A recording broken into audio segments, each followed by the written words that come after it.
అందరికీ నమస్కారం.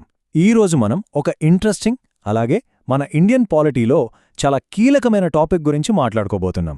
అదే డీలిమిటేషన్ కమిషన్. అసలు ఈ కమిషన్ ఎలా పనిచేస్తోంది, మన ప్రాతినిధ్య ప్రజాస్వామ్యంలో దీని రోల్ ఏంటి అనేది ఎలాంటి కన్ఫ్యూజన్ లేకుండా చాలా క్లియర్గా ఈ ఎక్స్ప్లెయినర్లో చూద్దాం. సరే, ఈ ఎక్స్ప్లెయినర్లో మనం కవర్ చేయబోయే టాపిక్స్ ఒకసారి చూద్దాం. ముందుగా అసలు డీలిమిటేషన్ అంటే ఏంటి, ఆ తర్వాత ఈ కమిషన్ పవర్స్ అండ్ కంపోజిషన్ ఏంటి, ఇది పనిచేసే ప్రాసెస్ ఎలా ఉంటుంది, ఆ ఫేమస్ 50 ఏళ్ల ఫ్రీజ్ స్టోరీ ఏంటి, ఫైనల్గా ఈ ప్రాసెస్లో ఏవి మారుతాయి ఏవి మారవు అనే విషయాలు డీటెయిల్డ్గా కవర్ చేద్దాం.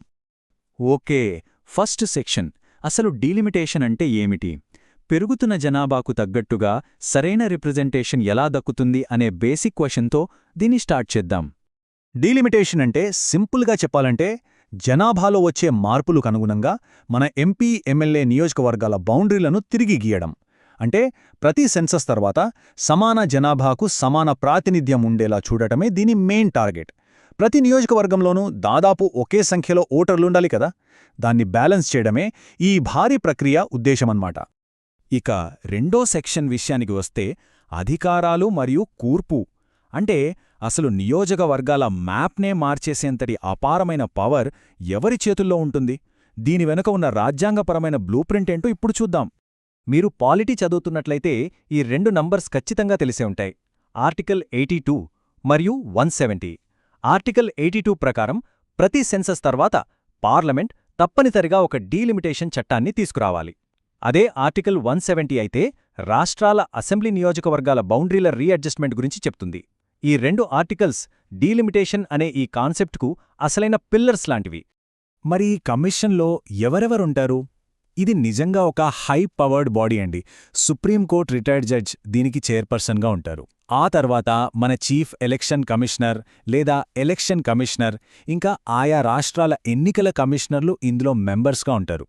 వీళ్ళందరికీ గ్రౌండ్ లెవెల్ సపోర్ట్ మన ఎలక్షన్ కమిషన్ ఆఫ్ ఇండియా అందిస్తుంది.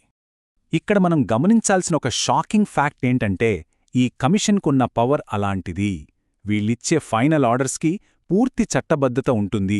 వాటిని దేశంలో ఏ కోర్టులోనూ అంటే సుప్రీంకోర్టులో కూడా ఛాలెంజ్ చేయడానికి అస్సలు వీల్లేదు. ఇంకో విషయం తెలుసా, ఈ ఆర్డర్స్ పార్లమెంట్ ముందుకు వెళ్ళినా సరే ఏకంగా పార్లమెంట్ కూడా వాటిని మాడిఫై చేయలేదు. దీన్ని బట్టి అర్థం చేసుకోవచ్చు ఇది ఎంత పవర్ఫుల్ అండ్ ఇండిపెండెంట్ బాడీ అనేది. నెక్స్ట్ మూడవ విభాగం, డీలిమిటేషన్ ప్రక్రియ. ఇంతటి పవరున్న ఈ కమిషన్ తన పనిని ప్రాక్టికల్గా ఎలా ఎగ్జిక్యూట్ చేస్తుందో తెలుసుకుందాం. ఈ ప్రాసెస్ని ఒక 5 సింపుల్ స్టెప్స్లో అర్థం చేసుకుందాం. ఫస్ట్, లేటెస్ట్ సెన్సస్ డేటాను తీసుకుంటారు.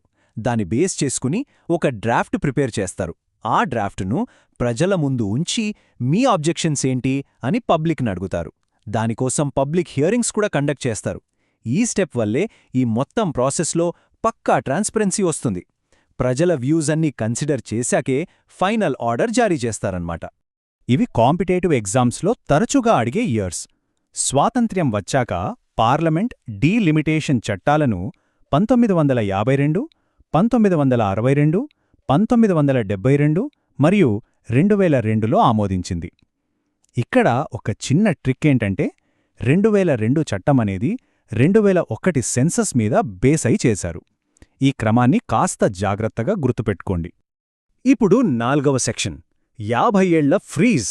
ఇక్కడే అసలైన ట్విస్ట్ ఉంది. డెమోక్రసీలో అందరికీ సమాన ప్రాతినిధ్యం ఇవ్వటం అంత ఇంపార్టెంట్ అయినప్పుడు దాన్ని దశాబ్దాల పాటు ఎందుకు ఆపేశారు? దీని వెనక ఉన్న కథేంటో చూద్దాం. ఆ ఫ్రీజ్ స్టోరీ వెనుకున్న కాన్స్టిట్యూషనల్ అమెండ్మెంట్స్ ఒకసారి చూద్దాం. 1976లో 42వ సవరణ ద్వారా డీలిమిటేషన్ను 2001 వరకు ఫ్రీజ్ చేసేశారు. ఆ తర్వాత 2001లో వచ్చిన 84వ సవరణ ద్వారా ఆ ఫ్రీజ్ను ఏకంగా 2026 వరకు పొడిగించారు. ఇక్కడ ఇంకో ఇంపార్టెంట్ పాయింట్, 2003లో వచ్చిన 87వ సవరణ, ఇది 1991 సెన్సస్కు బదులు 2001 సెన్సస్ను వాడాలని చెప్పింది. అసలు ఇన్ని సవరణలు ఎందుకు చేయాల్సొచ్చింది అంటారా? దానికి ఆన్సర్ ఇదే. పాపులేషన్ కంట్రోల్ను సీరియస్గా తీసుకున్న రాష్ట్రాలు జనాభా తక్కువగా ఉన్న కారణంగా పార్లమెంట్లో వాళ్ల సీట్లను కోల్పోయే ప్రమాదం వచ్చింది.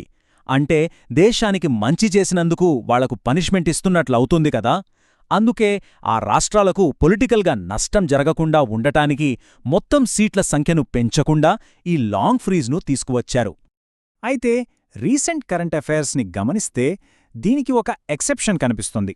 అదే జమ్మూ కాశ్మీర్ డీలిమిటేషన్. 2020 నుంచి 2022 మధ్య ఈ ప్రాసెస్ అక్కడ జరిగింది. కొత్త సీట్లను యాడ్ చేయడంతో పాటు బౌండరీలను కూడా రీడ్రా చేశారు. ఇది మనం ఖచ్చితంగా నోట్ చేసుకోవాల్సిన పాయింట్. ఫైనల్గా 5వ సెక్షన్కు వచ్చేశాం.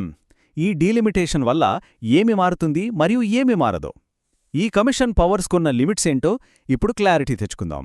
ఈ డిఫరెన్స్ చాలా క్రూషియల్ అండి. 2002 చట్టం ప్రకారం జరిగిన డీలిమిటేషన్లో కేవలం నియోజకవర్గాల బౌండరీస్ మాత్రమే మారాయి. SC/ST రిజర్వ్డ్ సీట్ల సంఖ్య జనాభా దామాషా ప్రకారం మారింది. అలాగే ఒకే స్టేట్ లోపల సీట్ల అడ్జస్ట్మెంట్ జరిగింది. కానీ ఏవీ మారలేదు. మన లోక్సభలో ఉన్న టోటల్ సీట్ల సంఖ్య అస్సలు పెరగలేదు. అలాగే ఒక రాష్ట్రానికున్న టోటల్ ఎంపీ సీట్ల కౌంట్ కూడా మారలేదు. ఎందుకంటే ఆ నంబర్ 2026 వరకు పూర్తిగా ఫ్రీజ్ అయిపోయింది. సరే, ఇదంతా ఒకే ఒక్క లైన్లో గుర్తుపెట్టుకుందామా? ఇదిగో ఈ అల్ట్రా షార్ట్ రివిజన్ ట్రిక్ చూడండి. ముందు ఆర్టికల్స్ 82, 170, దాని ద్వారా యాక్ట్ పాస్ అవుతుంది. దాంతో కమిషన్ ఫామ్ అవుతుంది. వాళ్ళిచ్చేదే final order. Total number of seats 2026 వరకు ఫ్రీజ్. నెక్స్ట్ చేంజ్ ఏదైనా 2026 తర్వాతే. జస్ట్ ఈ ఫ్లో గుర్తుంచుకుంటే చాలు, కాన్సెప్ట్ మొత్తం మీ మైండ్లో ప్రింట్ అయిపోతుంది. 2026 ఇన్ని దశాబ్దాలుగా కొనసాగుతున్న ఫ్రీజ్ ఎండ్ అవ్వబోతున్న ఇయర్ ఇదే. మన దేశ పొలిటికల్ ల్యాండ్స్కేప్ని, పవర్ డైనమిక్స్ని పూర్తిగా మార్చేబోయే ఒక హిస్టారికల్ ఇయర్ కాబోతుందిది.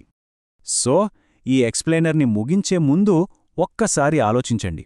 2026 తరువాత ఈ ఫ్రీజ్ లిఫ్ట్ చేసి లేటెస్ట్ సెన్సస్ డేటా అప్లై చేస్తే మన పొలిటికల్ సీన్ ఎలా ఉండబోతోంది? జనాభా సమీకరణాలు రాష్ట్రాల మధ్య ప్రాతినిధ్యాన్ని ఎలా మార్చబోతున్నాయి? ఈ ప్రశ్నలకి సమాధానం భవిష్యత్లోనే దొరుకుతుంది. కానీ ఇది నిజంగా మనం ఆలోచించాల్సిన విషయం కదా.